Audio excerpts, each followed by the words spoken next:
Hello everyone, welcome back to my channel. I am Yakshi Malhotra, the founder of the Knit Academy. I'm so excited to have you here with me today. If you are new here, you are in for an absolute treat with the archive of demos I've got for you.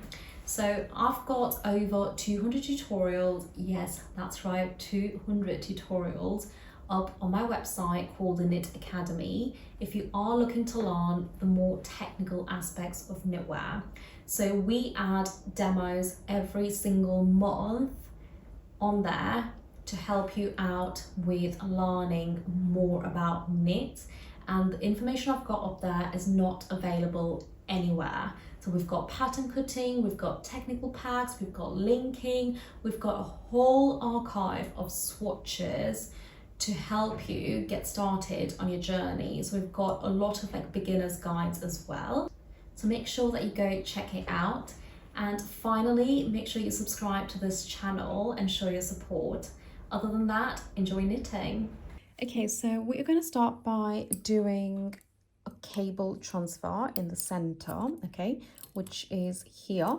And what we're going to do also is transfer the stitch on the right and left of it and create an empty needle or a float, like so.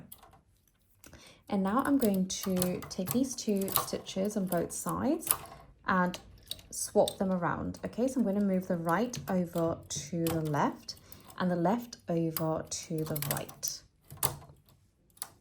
And I'm going to make 1, 2, 3, 4.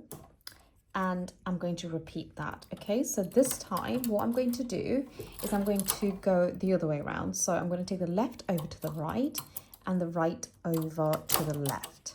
So we're swapping the direction of the transfer or the swap itself, and that's what actually creates that little snake-like effect.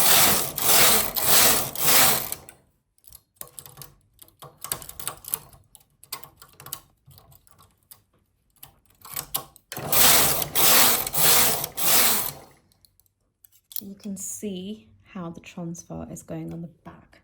Now, the other thing you can do is you can start by, actually we'll do this one first. So let's just repeat the cable. And now what I'm going to do is I am actually going to introduce another cable here. And I'm going to do the transfer in the same direction. Now, if you find that it's too tight, okay, what you can do is knit across once and then do the new cables. So it will give you a bit more of a stretch on there. But then the number of rows that you're doing is the same. So I'm going to do one in the center, I'm going to knit across one, and then I'm going to do the one on the left and right of that center cable. So it was just slightly easier for you to actually do the transfer work. So there you can see I've made a mistake. I didn't push my needles forward before knitting, and so the stitches have not picked up, okay? So I would obviously recommend that you push your needles forward after you do the cable transfer. So I'm just going to push these forward now. And now what I'm going to do is I am going to do the center, leave that as it is, and I am simply going, and also I'm going to introduce yet another needle, and also I'm going to introduce another cable. So it's in the same direction, which is left over to the right first and then right over to the left, and same on this side. And now push your needles forward, don't forget. I'm going to knit one, and now I'm going to do these set of cables. So essentially we're doing every other cable at once.